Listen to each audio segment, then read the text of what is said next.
In this video, we will define the concrete mix and its cost. Then we will edit the cost.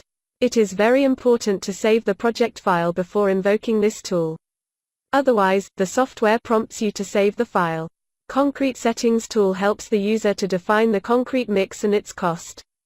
Click RCC CAD tab and then click the Concrete Settings tool. In the dialog box, click the Add button. Put M40 as the concrete mix value and its cost as 5,000. Click the Save button. Again click the Add button and put the values as M45 and 5,500. Click the Save button. Click the cross to close the dialog box. During the course of the project, the cost of the concrete changes many times. In such a scenario, reopen the tool Concrete Settings and change the cost. Click the Save button. Hit the cross to close the box.